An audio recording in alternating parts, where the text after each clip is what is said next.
get handouts on the table. There's some handouts out there that I'm going to kind of go through and explain them. If not, Kelly's going to go grab a few. For those of you that don't know me, I'm Becky Jones. I'm the interim superintendent for Marshall Public Schools. I've been with the district for 7 years. And my role, my other role that I do as well is the director of business operations, so I'm finance and operations for the school district. I'm live in order for reporters.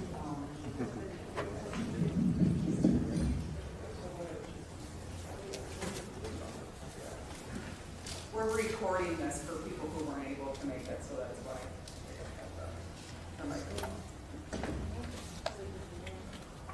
Is it muffled? Yeah. Okay, Yes. sorry. Thank you.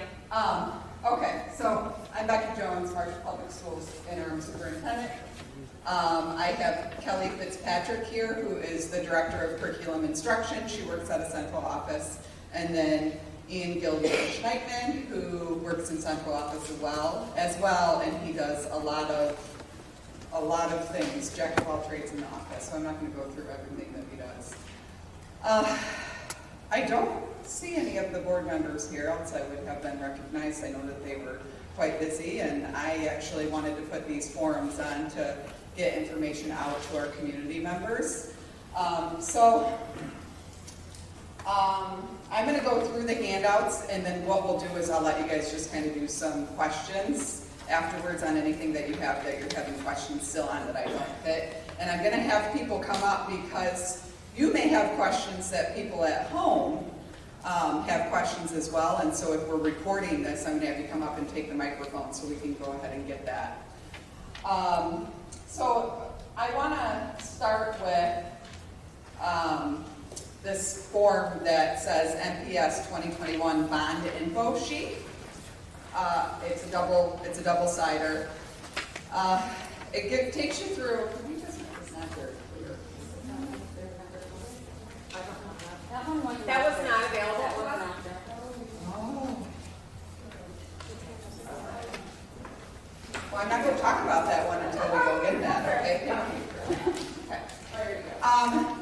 Double page, staple page that says we've got frequently asked questions. So we're kind of putting that out as they come in. We're updating this. I had put out a little question.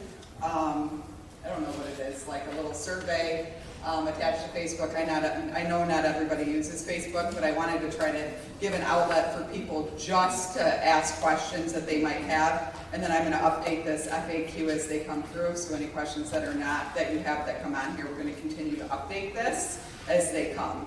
So that could answer some of your questions to start with. And then I'm going to go ahead, since we didn't have the other sheet available to you, because I'm going to go ahead and talk about it, because I think a lot of people have a question on like how we got here. Where did this start? What have we been doing? And what is the research that's been done to come out with a $45 million tax proposal? So we started a facility needs assessment, which our construction manager, who is here, CSM Group, Rob, he's over here in the corner, and our architect firm, which is King Scott. They've worked with the district for many years. So we started working with CSM and King Scott on a facility needs assessment for all 7 of our buildings that we have here. So they went through, they looked at all of the buildings, decided the things that we needed to have fixed, updated, and what the needs were. So we have a binder that we're working on making this facility needs assessment binder available on the internet for people to start looking through, that came up with $75 million worth of needs for the district, for district-wide. So out of that, we had a group of community members that went building to building and looked at all of the needs, and we kind of came out with the high needs in the areas of each building. So from there, the facility needs assessment came up with $55 million in needs that we wanted to address right away.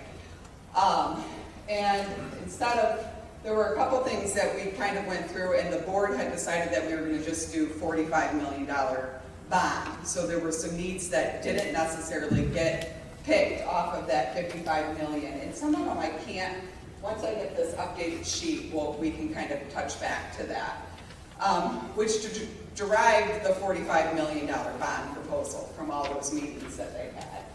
So in the bond proposal, I'm gonna go through this page really quick, is a new elementary building located in Albion, 4 classroom additions at Gordon Elementary, and to complete the air conditioning at Gordon. So Gordon has 2 classrooms that don't have air in it, the gymnasium, the cafeteria, and the hallways. So the more movement areas, we don't have air in.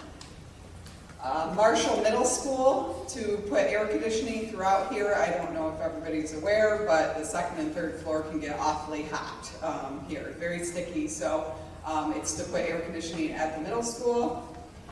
The Marshall High School, we have a lot of athletic upgrades to construct an auxiliary gym. The auxiliary gym will be located right next to our gymnasium that we have right now. It will kind of come out into the student parking lot. Construct 2 gateway buildings for soccer and softball and football complexes, and a new track and then turf for the soccer and football field, or what it is. And basically, to break it down for you, we are taking our old soccer field, we're moving it to the back where the softball field is located. We are going to put turf down there, and then we are going to put a gateway building, which will be bathrooms and facilities down there for usage for people. And then now, where the soccer field is located now, we will put a gateway building there that would have concessions and bathrooms located right in that area. And then we'd have a track and a turf football field. So that's some of the upgrades for the athletics. And then the Opportunity High School, which is located in Albion, we would be putting a new roof on that building. And then district-wide for, we need all new furniture. And so that in every building, every classroom is going to get furniture upgrades, and then there's technology upgrades that will be happening as well. So that is the front page of this informational flyer. On the back, when you take a look at that, that is your ballot language. So that when you go to the polls and you go to vote, that is what the ballot language is going to read. Then there's a tax impact, and we can talk about the tax impact. There's tax impact on the front also. It says Marshall taxpayers 0.0 mil increase, Albion taxpayers 3.10 increase. And the reason why it's a 0.0 mil increase is because Marshall is already paying 7.05 mils for their taxes, and Albion is at 0 mils for their taxes right now. So they would go up to 3.0 mils increase. And so what that looks like is it is all past bonded indebtedness that happened prior to the annexation with Marshall Public Schools and Albion Public Schools. When we went through the annexation, it was decided that each school district would keep their own debt. So Albion had a debt millage that was 2.31. They paid off their debt mills. Their old Albion Public Schools paid off their debt mills, and it went down to 0. And then we are coming back and trying to bring theirs to 3, which is kind of close to what they've been paying. And then Marshall is at 7.05, and Marshall would remain at 7.05 mils. Because, and you say, like, how are we going to do that? How are we going to stay at 7.05 mils? In this box, I'm just going to read this so you can hear it, and then I'm going to kind of explain it, and then I want people to ask me questions on it, because I may talk a little bit fast about the finance. I'm not necessarily always slow about it, so I apologize. Marshall taxpayers, this is going to extend the existing millage for an additional 16 years, after which the millage rate begins to reduce. which would match, we would have matching millage rates in 2039. So what is going to happen is there is a program that is funded by the state that's called the School Bond Loan Revolving Fund. I'm going to call it a home equity loan, right? For terms that everybody knows. When a school becomes a 7 mil school district, taxation district, they can enter into the School Bond Loan Revolving Fund program and borrow money from that program to make upgrades to their facilities through the bond process. Instead of going to their taxing people and saying, we want an increase, now you're going to pay 10 mils, right? It's a program that sustains the Marshall taxpayers at the 7.05, and we take a loan out and we pay a low interest rate back to that loan. That's why there's an extension out. That makes sense if I explain that. Yeah, I always get after Becky just because it can get kind of confusing. So I kind of think about it when, once you have a good 10 years of equity in your mortgage, a lot of times you'll look at your house and you'll be like, well, we really need to redo our kitchen. So you'll refinance. You push your mortgage back out to 30 years and take that money to redo your kitchen, right? So right now, there's a little bit of confusion about the bond is not, the millage, 7.5 is not, or 0.05 is not ending. It's not as though if you voted no, next year we'd go down to 0. We actually voted for a bond in 2010 that doesn't end until 2033, right? So this is what pushes out from 2033 to 2039. So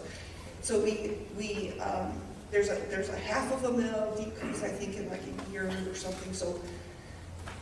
So we are like refinancing our bond, right? We're looking at our district and we're saying we need to redo our kitchen.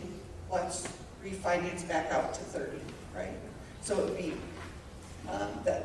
that's why I asked Becky to use that model, because the whole like bonded indebtedness and we're going into this program, like that does not make any sense to me. So let's say it in a different way. So hopefully that helped a little. So this form, I think, came out to you guys. I touched a little bit about the multi-year bond process, the facility needs, the sites visits that we did, and then they came out with the FNA recommendation. Then there's the general timeline of how we've gotten to the bond, and when the construction would begin and what we're doing there. And then when you look at the back, the 55 million, there are needs that were in that 55 million that we're going to go ahead and fund other places. That's why we only came to the 45 million.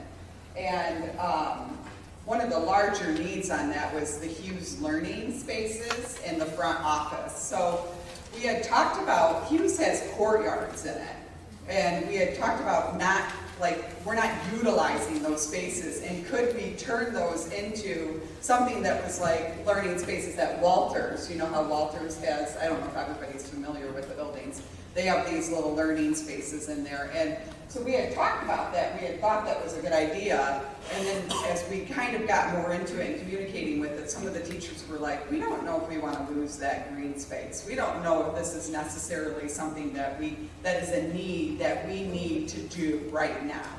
And I think that when we look at Gordon is our smallest elementary building in Marshall. We're capped in that building. Space is a need for us. And so the 4 classroom gives us some ability. Kelly was principal at Gordon for a while, so she knows how tight it was. So when we started looking at the facility needs and space, right, we want to utilize all the space for our kids. That was kind of one of the ideas at Hughes that had come out. And then when they were like, it's not necessarily something that we need, we didn't move forward with that.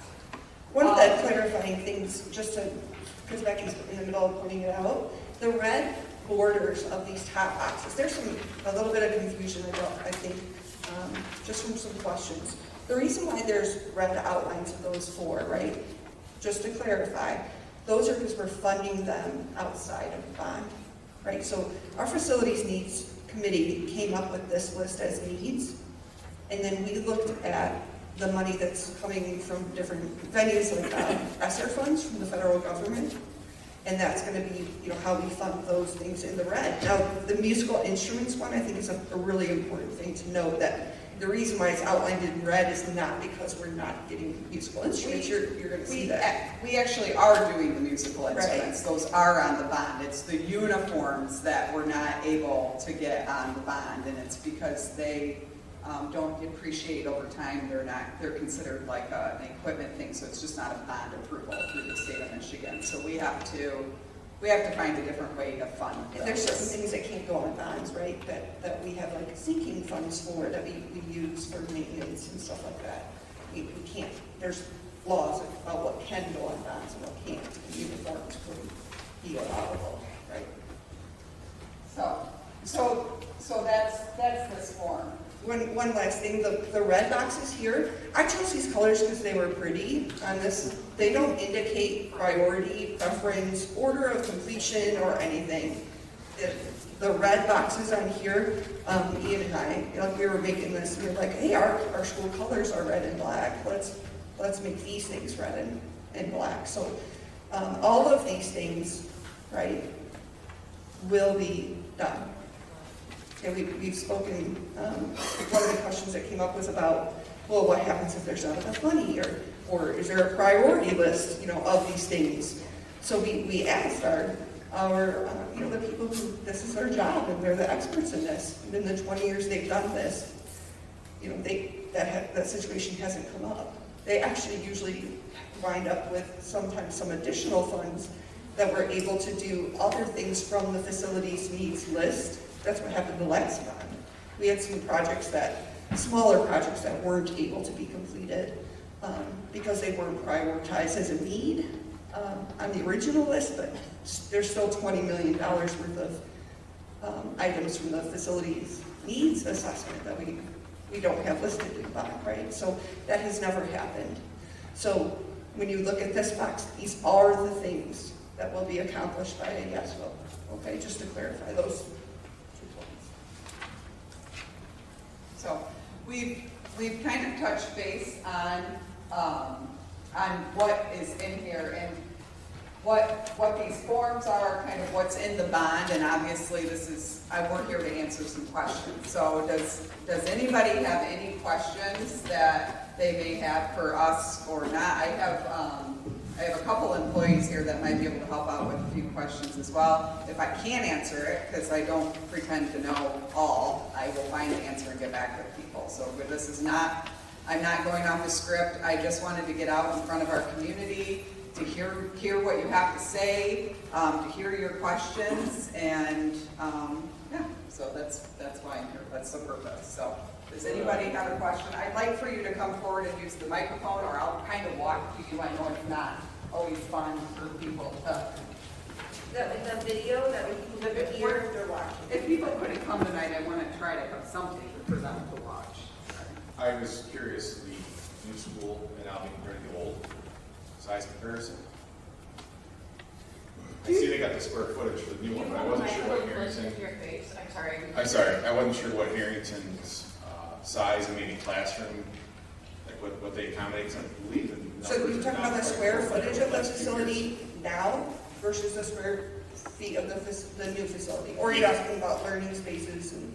The size of Harrington classroom versus the new school is going to be built. Harrington is, that's loud in my ears. Harrington currently is just short of 39,000. And I will get the answer to you. I think that there are more people than just me that have that question. Well, I can get the information out on the What webpage. makes that you can bring it today? Because this is the bond forum for you to answer the questions Yeah, that so- you have. So the department, there's a pretty rigorous interview process and proposal process that goes through Michigan Treasury. So those projections and the taxation rates and all those things are actually figured in. So we wouldn't be allowed to propose a bond if the population rates that are considered and part of this. But right? why wouldn't you bring it to the meeting? Why wouldn't those numbers come to the meeting? The overall enrollment? Yes. The I can decline in enrollment enrollment, projections. It's decline like in a 30-page value. document that has to go through it. I can get that out. I will It's- get that information. Perfect. I've got to be honest, it's not like a slide that we can pop up, right, that says, here's one slide that talks, it's quite an extensive conversation. I'm an educated woman, I can read through Oh, I it. didn't mean that you weren't educated, I just mean it's an extensive conversation, and since the overall enrollment Is declining, in Marshall Public Schools, yes. it's actually up from last year. It's not, but okay. Can I have the microphone back, please? I'm finding that I'm not actually done. Okay. Can we get a show of hands of how many other people want to ask questions tonight, just so we know kind of time frame wise what we're dealing with? 1, 2, okay.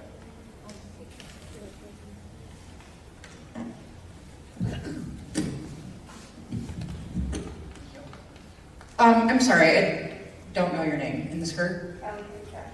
Okay, I don't know if you realize it, but you're kind of talking to us like we're simpletons and we're all adults here. So I am personally offended by that. We don't care about your pretty colors on your flyer. That's just embarrassing and humiliating to talk to us like that. Okay, I was deeply offended by that. That's just unnecessary. We're talking about finance. We're talking about people's money, their pocketbook, their bank account, their property tax. The things that are really tough for some people, especially during a pandemic, to hold on to and make sure that they're able to meet their obligations financially. And you come here, and you're here to answer questions, supposedly, and I'm not getting the answers. I'm being told that, oh, you'll email me. Everybody here wants to know about that. When I'm telling you that directly from the Michigan.gov website, from the Census.gov website, I was a government employee, I participated in the census, very much well aware of how to find the data and where it is. So I would appreciate it if you would be a little bit more, Becky, please give me a moment, okay? I am talking to you directly saying that what you were saying was offensive and I don't think that you realized it. I'm so sorry that was brought up on a website. Okay, but we're here in this forum to ask you direct questions and get direct answers. On a website. Okay, I'm not trying to be a bully as well. I'm not trying to make you cry. I think that this is a very emotional meeting. But part of the emotionality of it is that we feel like, a lot of us, at least I'll speak for myself only, I feel like there is a lot of misinformation and straight out lies, like in this flyer where it says that the enrollment at Harrison being at capacity means that Albion is growing. It's not growing. It hasn't been growing for 10 years. It's a dying community and it's terrible. Nobody's happy about that. Nobody's like, oh yeah, just let it go down the toilet. I have friends in Albion. I have friends who have children who are friends with my children. We go and we visit and we hang out and we do things together. And it's important to me to see that this money that you're asking for is being spent responsibly. And what I do not see in this bond is any type of responsibility.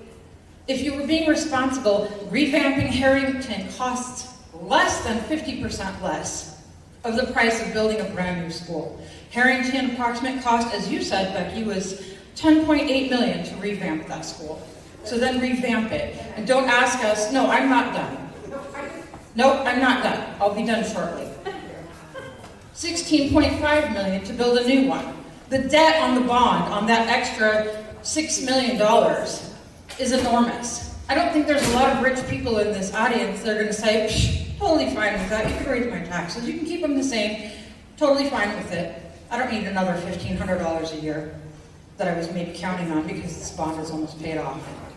If you come to a meeting to explain things to the general public, you should have the answers in your hand, and it's an embarrassment that you don't. You said that you're the interim superintendent.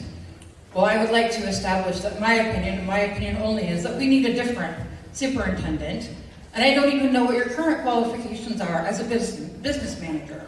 So perhaps you'd like to share that with the class, as it were.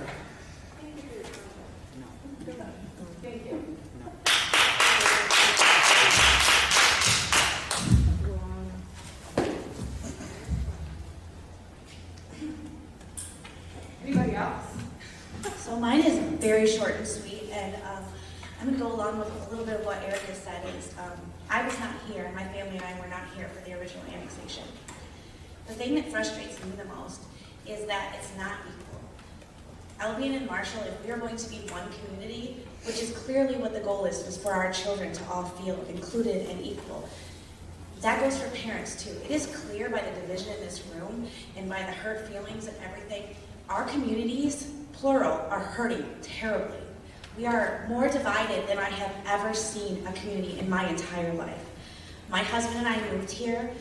We moved our children to the school district and drove from Girard, which is outside Concha, if anybody knows where that is. We drove 25 minutes back and forth to get our kids to Walters Elementary, which is where we were put when we got here in 2015. By that time, the middle school had already combined and the high school was combining. My daughter entered into the 8th grade at Marshall Middle School. My daughter is super smart. She's at Central Michigan now. She just graduated last year, had her whole year taken away from her because of the decisions made because of the pandemic. That's neither here nor there about this. But when she was in 8th grade, she came to me and said, after we would get phone calls and phone calls and phone calls from the middle school saying, all these kids are doing is fighting. They're running out the front door, they're running out the back door. They hate each other, they hate each other. That was false. That was false. These kids have no problems with each other. This division is created by the adults and by the administration. These children love each other. These children care about each other. And these children want to be together. I'm not saying that there doesn't need to be a elementary in Albion, because as a parent, when I had 2 very young children, 22 months apart, it would have been hell to drive that far every morning. And it is so frustrating that the bus has to get there at, excuse my French, the ass crack of dawn to pick up these Albion kids. But that's just the bottom line. But I also sit here and I say to you, yes, this bond was voted in, but if we are going to be equal, it needs to be equal across the board. Not equal in 20 years, not equal in 10 years, not equal in 5 years. It needs to be equal now. Marshall is paying over double what Albion residents have to pay. I have no more money than any Albion resident. I know that everybody's like, Marshall, you're rich, right? You're rich. I'm not rich. My husband is a police officer who works with Amanda Lankert's husband, and I am a social worker. Both of those, really shitty career choices, if I'm being honest. Like, not gonna make any money. Like, we're not. If we vote yes for this bond, which in essence sounds amazing because it is helping the children in some ways, but it's killing our community. I know so many people who live in rich Marshall that are not rich. We don't have the money to fork out an extra $1,500, $2,000, $3,000 for the next 30 years. That's not fair. It's just not fair. While Albion residents are paying tremendously less than that. It's just not fair. And if we want to be equal, we need to show these kids that we are equal and we can come together. As I sat in the back, because I respectfully walked in a little bit late, because it took me forever to get around to the front, because I didn't know we had to come in the front door. But I see numerous people, and hear numerous people rolling their eyes, go, oh, stupid, while this person's talking or that person's talking. It's disrespectful. And it's rude. We are all adults, and we are all grown-ups, and we all need to respect each other's opinion. Whether you live in Albion or whether you don't live in Albion, the fact is we are one now. And to do that, we have to show these kids that we are one, and nobody is doing that. Not one person in this administration, not one person on that school board, not one principal, nobody is putting these kids first and saying, all of you are our priority. It's Albion kids, it's Marshall kids. There should never be labels like that in the first place. We are a community.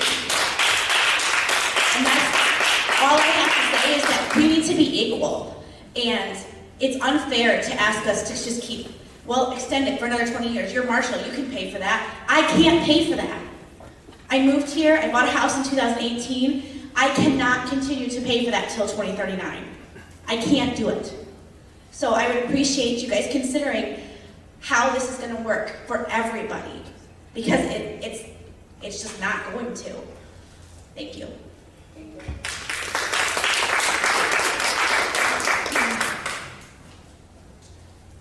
Hello. Hi. My name's Mary Nash. And I'm lucky enough to be part of both communities, LBN and Marshall. My family has owned a business in LBN since 1949. And I moved to Marshall Public Schools in the 4th grade. I went to St. John's Elementary before that. So I get both sides. Really, I do. And LBN does deserve a new elementary school. Not next to the college, absolutely not. But they do deserve one. Or they need revamped of the old one, or whatever we plan on doing. Some of the things that I see in here, and I've talked to other LBN people, because I work at LBN College, so I work with a lot of people in LBN, and I work at my family's business, so, I mean, most LBN people will know the Reynolds. Anyway, one of the things I see on here, and I'm labeled a jock from high school, and I'm all for sports, because it teaches them teamwork.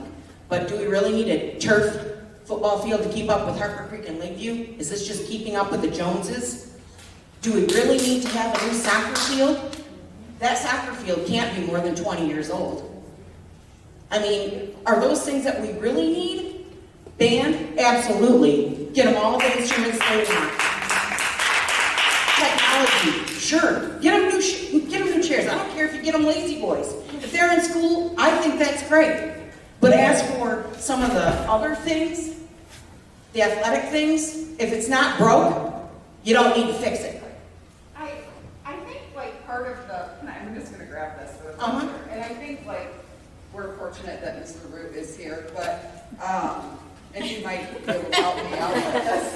Sorry, Jerry. But, I think part of the thing with the band and the turf field, like the turf field is not just for the football players. Our band actually doesn't get to practice on our field right now. So they have to practice in the parking lot because we have to try to preserve the football field for game nights. And I'm not sure that if we allow if the junior football teams play or practice on our football field. So with the turf They field. play, they do not practice. Yeah. My son is in the Okay, junior football. thanks. program. So with the turf, it allows more people to utilize that field. It allows Mr. Root and the band to be able to actually march on the field and practice on the field. So I just was putting that out there because I didn't say it earlier and I probably should have, so I apologize. And I understand that. At LBN Okay. College, we have all turf too, but it does cost quite a bit of money Yeah, to maintain that. And what I have seen so far with maintenance for this school, you don't have maintenance anymore. You have, we don't have real janitors anymore. I don't know about any of you, but I remember my janitors from school. We had If you didn't have money for the soda machine, they'd come up and give you that quarter. right. You know, We do have custodians and we do. but it's privatized. It is. And but I'm sorry, but you don't get the pride that you get when it's not. I don't know how much money you're saving, No, but I don't- it takes away from the community also. It does, but I just want to say they are people that live in our communities and they are proud of Marshall Public Schools. So I would hate for them to be discounted as people because they do. We do have custodians that have worked in the district for longer than I have been here, like just that came with privatization because that was before my time. And that I would hate for them to not feel like they aren't part of us just because they wear a different shirt than us. So, because they take pride in cleaning our schools. Right, but I mean, when I it just want- goes that way, I know this too, because they did it at the college. Right, I just want to. I mean, how much money do we really save? I understand that, but you're asking some of us, I could retire in 15 years. Well, if I have a bond, I've definitely got to sell my home, because I'm not going to be able to keep up with the taxes in this town. And then when people look at their taxes and they want to buy homes in this town, and they see that they've got to pay all that extra money for, what if they don't have kids? Or what about our baby boomers that are, living here and getting taxed? They live on a fixed income. They don't want to pay any more money. Marshall's already the So- highest taxes in this area. My question is there any way we can do this a la carte? Like, think about, or make this a different proposal. Like, I know there's plenty of people, I would vote yes for anything when it comes to the actual education of these children. But when it comes to some of the maintenance issues that haven't been taken care of for years, that's mismanagement, and that's not our problem.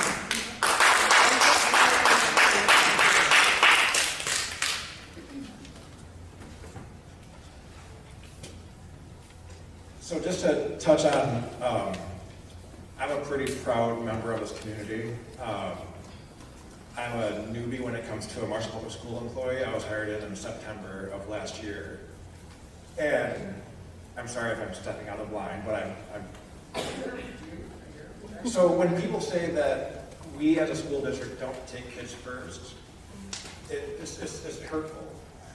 Because I've never seen a stronger leader than Becky Jones, who every day says, what do we need to do to put kids first? Get lockers in middle school. And what do we need to do to make sure we spend our tax dollars the way we're supposed to? Because she knows how hard everybody works in this community, and she wants to spend it wisely. I've never seen a stronger, more capable director of curriculum and instruction who is the first one here and the last one to leave this building. I've never seen a stronger middle school principal who's been here and shows up. I wish there was a webcam that could point at us as a district and all the staff people. How many staff people come into central office right outside this auditorium and cry because they want to do more for our kids? And to hear people in the community think we don't care about kids is hurtful. I didn't hear anybody say anything about not caring about our children. I've heard everyone stand up and say that they care quite a lot. It's been But brought I to see me- that this bond is wrong. Okay, I'm talking as a personal preference of pride. Nobody in here stood up and said that we don't care about our kids. Can we There answer was- questions now? Yes, but Kelly, I just wanted to get this out because I appreciate your comments that we've had together.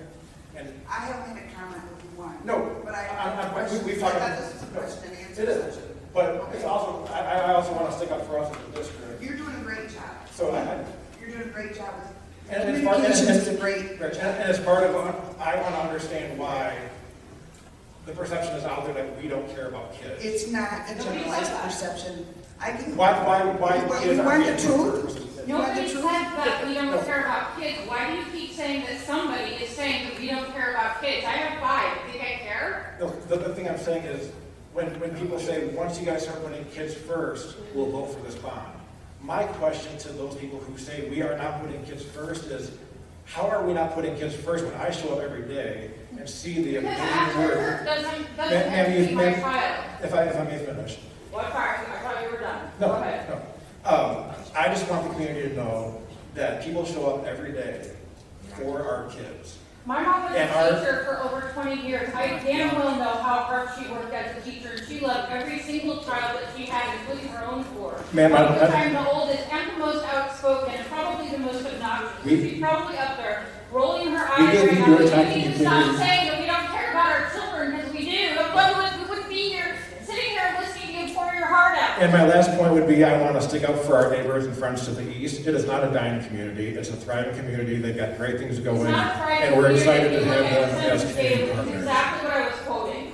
The census data shows that as we have lost industry in that town, we have lost people because people go where the jobs are. You know that. Everybody here with have a brain knows that. If you can read the English language, you can see that Albion has consistently struggled over the last 20 years. And if you'd like, I can get your email address and I can send you all of that information that tells you exactly which industries we've lost, how many jobs we've lost, and why people left. I didn't say a negative thing about Albion. I simply said that Albion is dying. And it's dying because we have lost jobs, we have lost industry. And you're proposing a $16.5 million elementary school, which is a great thing, but not for a community that is losing population by the year, and it is documented. I would be happy to see the elementary schools expanded and revamped. But when you're asking the Marshall taxpayers to take on about 80% of the debt, that's outrageous. Because you as a school and an administration have consistently created this divide and kept it alive. As much as you like to say that you haven't, that's absolutely not true. I have seen the divide myself, and I had to pull my own daughter out of Marshall Middle School because of the constant missteps that the administration made in integrating the children from Albion and Marshall. It could have been done in an amazing way, and it was absolutely botched. And it continues to be botched. And it is a horrible thing to watch and witness. And as someone who has friends and family and relatives all over this entire state, most specifically Marshall and Albion, I would very much like to see efforts towards bringing the kids together. Because Eric is right. From K through 5th grade, they're separated. And then they're thrown into Marshall Middle and expected that they should all get along like a happy family, that they don't even know each other. And middle school is absolutely, as we know, as developmental psychologists will tell us, is absolutely the worst time to put that type of pressure on children.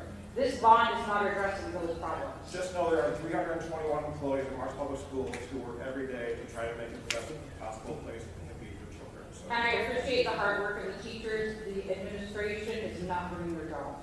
I would disagree, but. Well, you're an employee, of course you're gonna Yeah, I want to make sure that this is all on public and that's being recorded. I've listened to several board meetings that were inaudible. And to me, that's wrong, okay? I addressed that with you, I sent you messages. We need transparency. The report, I requested it be put on the website. That takes just a minute. Many of these questions could have been answered if that stuff was up there. And I find that I have to dig for information. Even a link to see the current enrollment should be on the website. These are things other school systems have done. The superintendent actually gets on there and does a broadcast and puts it on their Facebook page. What we have now is a Facebook page that deletes comments, okay, for some people, but not all. And I always respectfully make my comment known. Try not to personally attack anybody, even though my opinions were attacked, okay? This is the communication gap. It's a communication gap between Albion, Marshall, the administration, and everything. For instance, that Festival of the Forks would have been a great way to bring the communities together. I didn't see anything. I made a suggestion about it, but nothing was put out. We have to bridge the two communities. We can't have separate communities anymore, especially when we're all paying taxes for the same, that go in the same fund. And we all have to feel like we have a part in helping the kids. We're not attacking you personally. Becky does a great job. She's answered all my questions I've ever had. You do a great job in technology. It's a learning curve. And you have to remember, we've had people leave the district in a lot of things behind that I won't go into, but that tarnished the trustworthiness of the administration. I think you all know what I'm talking about. So we've got to work past that and do what's best for the kids. Definitely Harrington needs to be replaced. That school's old. My kids went there in the 90s. It's old, it's moldy, it's musty, it needs to go, okay? We can vote for money for the kids, but I'm a little reluctant to vote for turfs and athletics and all these good things. When I right now can't even go and have lunch with my grandson because it's COVID. So this COVID thing has been really hard on all the families, especially the special needs families, because we've had to have people come in and take care of the kids, virtually educate them, because they can't tolerate the mask. These are kids with autism and all kinds of other things. There's over 400 kids in the district with special needs. I want to see allocations on that bond money to go to some of them too, because they're the most vulnerable population and we need to help with them. That's all I've got to say. Thank you. Thanks, Kelly. Does anybody have any questions pertaining to the bond that they need to have answered? A question?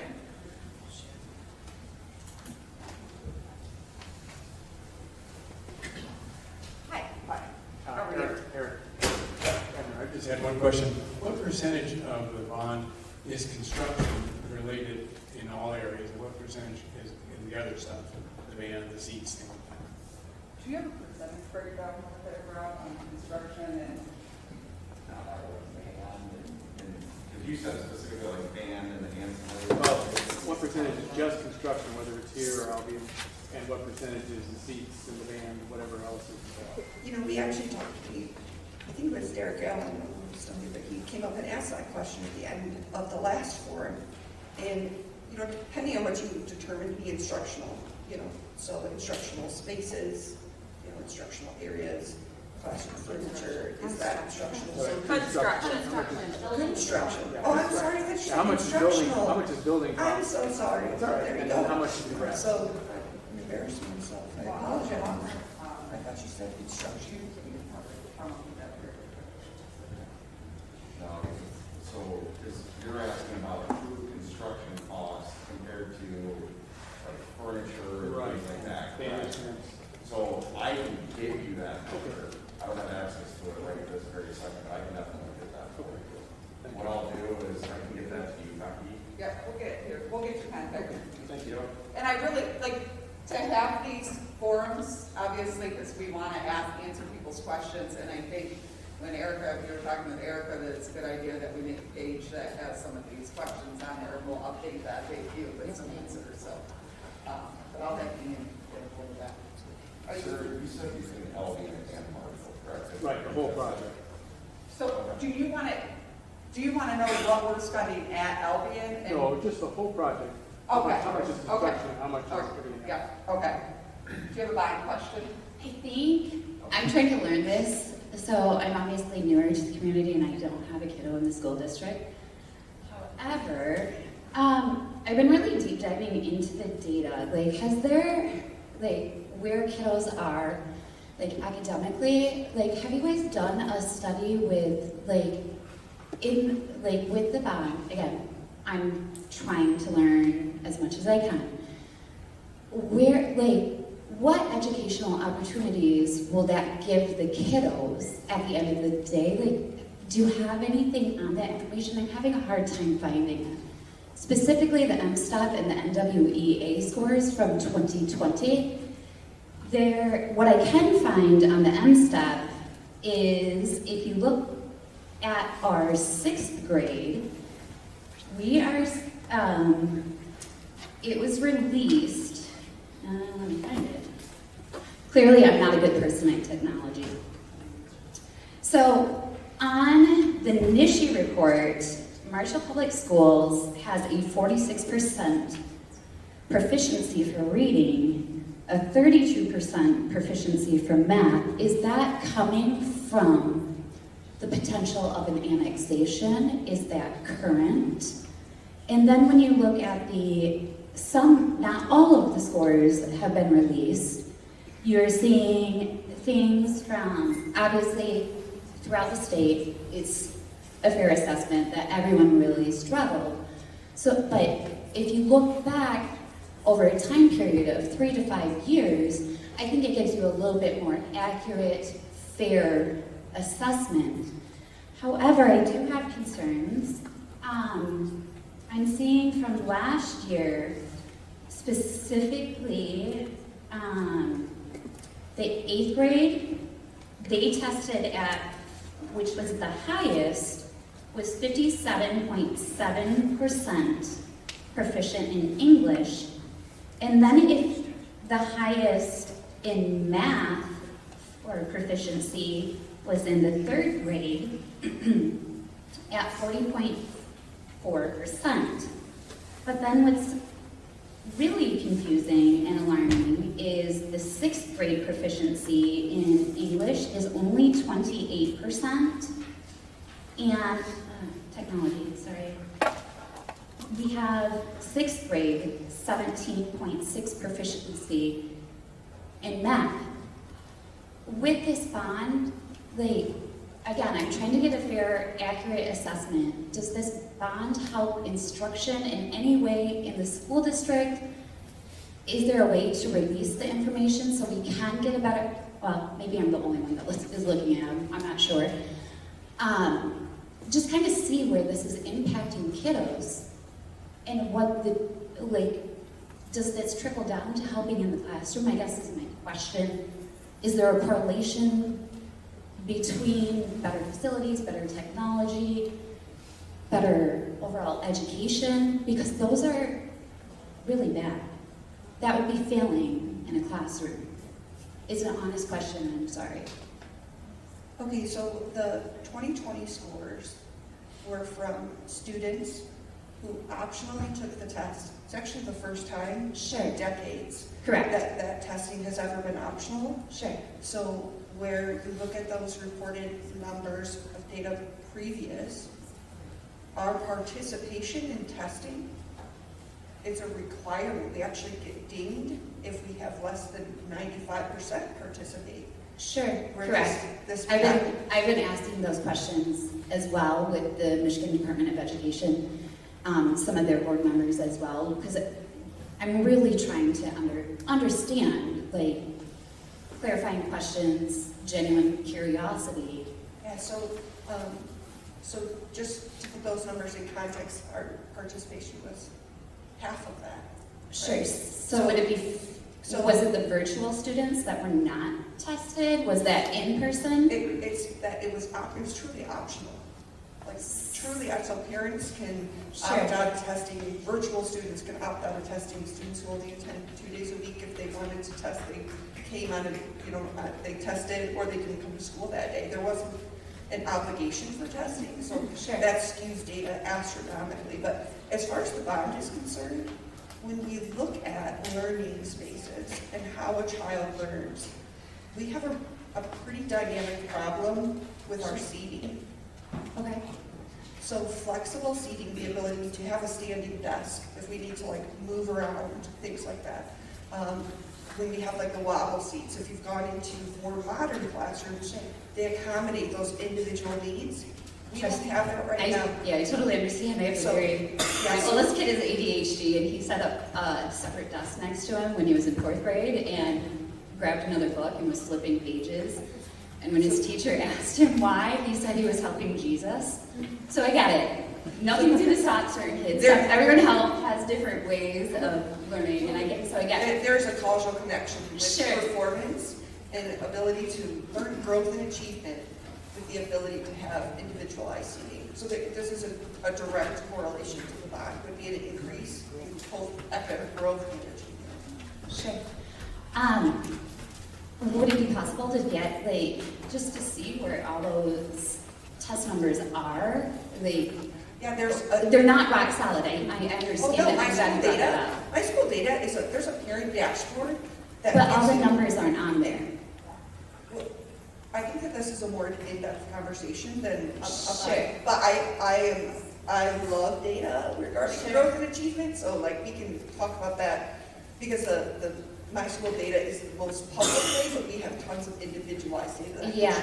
Is it, like, I can see on your website, you have that NWEA, which that's done 3 times a year to the best of my understanding. So you can see where a kiddo is at the beginning of the year, where they are at the middle of the year, and where they are at the end of the year, and how much they have grown during that school year. Obviously, you're going to have your outliers. Again, correct, this may not, is there a way to get that information so we can kind of see? Yeah, so because I feel kind of, no fault of anyone's that I'm aware of. Absolutely, I think that that's a conversation for. Sure. Yeah. Thank you. Does somebody have a bond-related question? It's okay, it's okay. I'm just trying to make sure everybody who's here, because some people are leaving, I want to make sure that people get to the bond questions. I hope this is a bond question, but I was just wondering when we should know a better day or expect to know where the Albion Elementary School will be.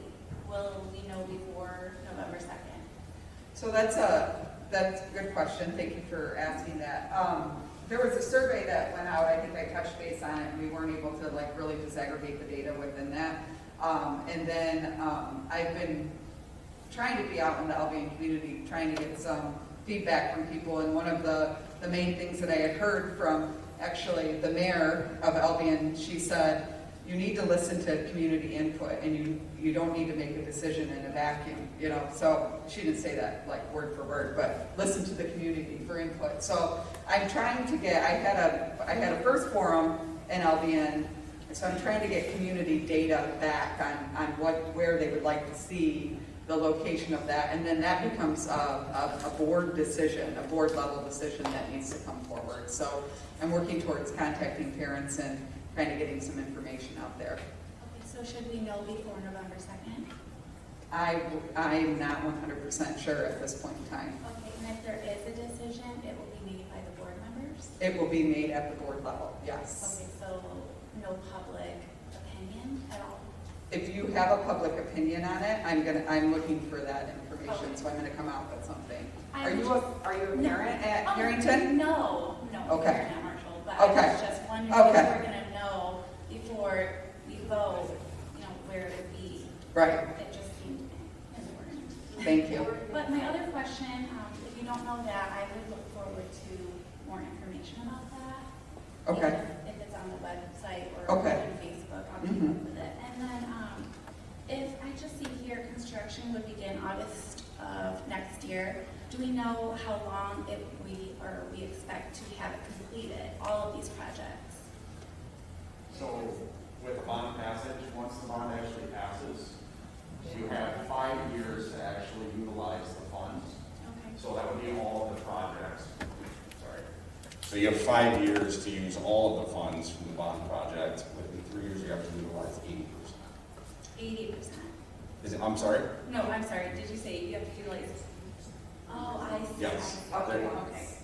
Sorry. And then the gentleman who already left, he actually had a good question, and you said you didn't know about the turf upkeep, and I had never thought to ask that, and now I'm curious. You're saying you don't know, but does anyone know the upkeep price on turf? That sounds expensive. Yeah, so one of the things I was actually talking about, I don't know if you saw Becky and I talking up here, because I had heard, I felt really bad because he had left. We actually paid for our use of Verona fields right now. So if you know how Verona Road, those soccer fields, because we can't use game fields for practice with natural grass, you can't, right? So if you've ever been in a football game, Bill Wheeler will occasionally get after the kids that are running on the soccer field playing. It's because you can't use those spaces. So we pay a lot of money to rent Verona Road soccer fields from Marshall Soccer Club in order to hold our practices there. And then I made a joke at the last bond meeting because Brad Shedd, the director of our facilities, had to go out the next morning to paint the lines, to paint the numbers. We have mowing and seeding and care and all of, we have a ton of maintenance costs right now. So between the maintenance costs for the grass fields and the grass practice areas, right? Because right now it is if you've ever been down to those practice fields, it is muddy. My husband's a football coach, and he talks about it all the time. It is really bad down there. So with an artificial substrate, when we have let's say a cement pad with a turf field, we don't have those maintenance pieces where we have to bring in dirt or move, regrade it so that the drainage goes a different way. We don't have to do those things, or irrigation, all of that type of stuff. There are maintenance costs to a turf field, but there are maintenance costs to a grass field too. And so when you look at the cost between those two, turf fields are not astronomically more than grass So fields. we did look at the Yes, cost between the absolutely. two. Do you know the difference between them? Off the top of my head, no, but Is that there a would way be, that we can find out? Yeah. Okay, so I would like to know. Absolutely. And cleaning fields, so if a kid drops a pint of blood on that field, it has to be specially cleaned. so we actually, I looked into that. Yeah, we did. That's not true. I looked into that. I did, because we had that conversation. So I'm over here talking numbers, because right, so we pay anywhere between $1,500 to $2,000 to maintain the fields right now weekly. The athletic fields weekly. Yeah. Not the softball field. Well, so Eric, I like with the softball field, it looks the way it does. I mean, we're gonna have snow fly. Yeah. And we're obviously not upkeeping the softball field right now because it's gonna snow. So, You want me to do, wait, are you? I'm telling you, I hung out there a little bit. Sorry. Like the softball field is mowed, the same, it's watered, when we need water, it's mowed. I'm sorry. Use that. Softball field, as all the fields, they're mowed. It's just the infield is not groomed currently because we aren't using it currently, and that has not changed in my last 6.5 years, where the manpower is put to the fields currently in use as far as that. But it's been mowed this week, as it's been mowed every week, all summer long. The infield dirt, yes, it is. And that was a new field 2 years ago, and that's not, I don't feel like. Yeah, I don't know what changed, because I had the kids on the field all last year. My daughter plays softball for the school, and we'd go up there during the summer and. The parents had maintained it when my daughter was on softball when they got the new field. Yeah, $5,000 got dumped into that field to make it really nice. And I find it unfortunate because that's gonna take a lot of work to dig all those weeds out. It's bad. So that's an issue with the maintenance stuff that us parents are talking about, and the cost that goes along with maintaining, if we're gonna put in these nice new facilities, what are the costs to go along with paying people to maintain them? You know what I mean? I understand the question. One last question? Okay, so my question deals with the bond, and I've heard it presented that, well, the cost to renovate Harrington is 10-something million. It's almost the same amount to build a new one, so let's build a new one. We need to expand, it's at capacity. The price difference is not about the same. Okay? I think it's 16.1 to build a new one, and 10 point, we fill in the decimal. So it's almost a third more expensive, which is a good consideration. Okay? Now, I absolutely agree that the census data shows that the population is decreasing. I would respectfully differ with the description that the city is dying, the community is dying. I don't believe that at all. But the population is going down. And an interesting point to consider is the census data from 2010 did not count the students from Albion College. The 2020 census did. So if you extrapolate that out, the amount of decrease is substantially more. So the population is going down. I hear it's been described that, hey, Harrington's at capacity. I don't know what that means based on the stuff that I've looked at, and might not be the most accurate. It shows that enrollment, some of the things say it's gone down by 9% over the last 5 years. But it certainly hasn't shot up. But I'd be really anxious to see the enrollment year by year, actual butts and seats, students in school, and where your projected data for the next 5 to 10 years, what that's based on, to show that it's going to go way up when the population is going down. Okay, so let me finish my question, and then I'll be happy to listen to you. Okay, so why are you saying that Harrington renovating that is not the right thing to do? Let's spend a whole lot more money to build a new one. We're not going to tell you where it's going to be. Just trust the board, they'll make the right decision. The only chance the voters have any say in where that school is located is by either approving the bond or not approving the bond. And you're asking the voters to sign on for a lot of money, and you're not telling them where it's going to be. That's inappropriate. I don't know how you did your environmental impact studies if you don't even know where you're going to put the school.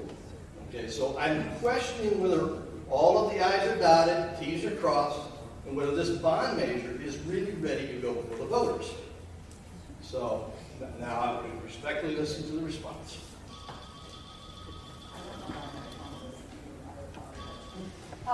So the first gentleman that asked the first question, because he had pulled up data and said that it looks like Harrington's decline went down, and so over the 5 years. So if you look past 5 years, that has K-8 numbers in it from Albion. So that's where there's a big decline if you see it, because when Albion, before we annexed with Albion, they were a K-8 district, and so those numbers are put into that My School data as a lump sum. So that information is there. If I heard you correctly on what you were saying, because you said 5+ years, if you look back, so I just over the last 5 years, the numbers have gone down, and annexation happened. But the census doesn't. 6 years ago. He said with the census. Okay, I thought he said College numbers. students were included. Yeah, so I misunderstood, sorry. And then, I think, because when we talked about the census numbers earlier, I don't want to get too deep into the data with the census, because I don't remember what she said Albion was, but I had heard that it was around 7,000, 6,900. I wasn't 100% sure of that, so without the Albion, without the college.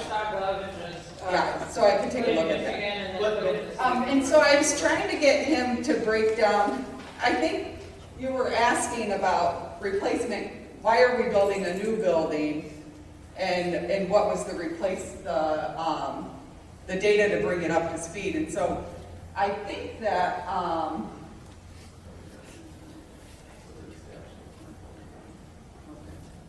but that's building value. So it says like, this is building value 8.1, but that's, to bring it up to code, it was the 10.8, to do all of that. However, that doesn't add a gymnasium onto Harrington. That's to bring the building up to code.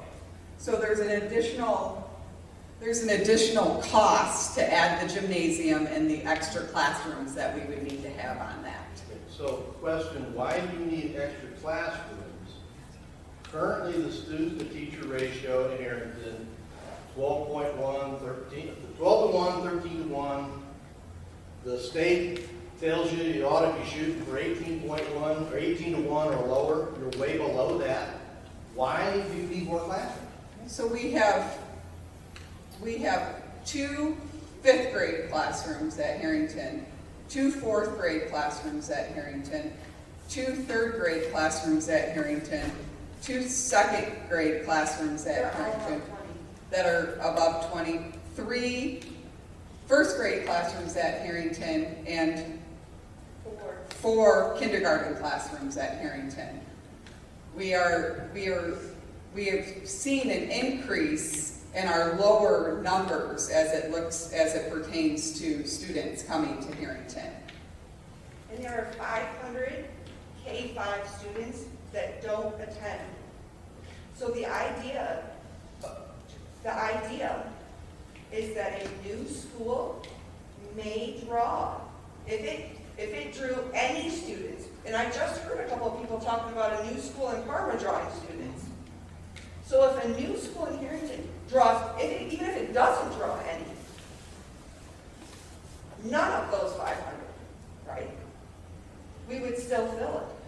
So, and I think, hold on, to that point, I think that as we look at, prior to annexation, families had already made their choices on where they were going to go to school when it was at Albion, right? We had a lot of kids that were going to Concord, we had a lot of kids going to Springport, we had a lot of kids going to Marshall Academy. So those kids aren't coming back at the 5th grade level or the 4th grade level because they've already chosen to go someplace else and they've built those relationships. But what we're seeing now is that kids or parents, because it's a kindergarten level, are choosing their local elementary school in a different way when you look at Albion right now. So that's where we're seeing the increase coming, is in the lower levels.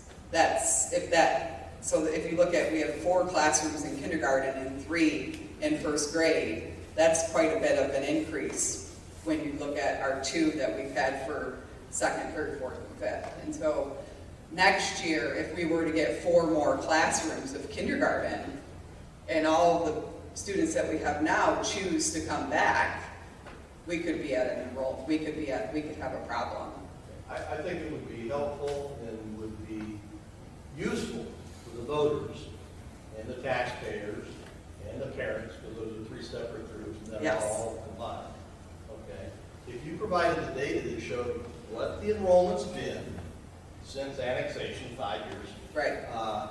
What your projections for elevated growth, increased enrollment is, how many classrooms, how many kids in the classrooms, how many faculty, all those things, if that information was readily available. Right. I wouldn't be up there asking, why do you say you're at capacity and investing a third less money in fixing what we have, as opposed to, trust us, we're going to put it in the right location. And this is the only opportunity, voting yes or no on this bond is the only opportunity for the residents to say, I don't want it on Albion College campus or right next to it. Or, no, go ahead, I don't care where you put it. Right. Thank you. Thank you. Thank you, everyone, for coming. I hope you all have a nice evening.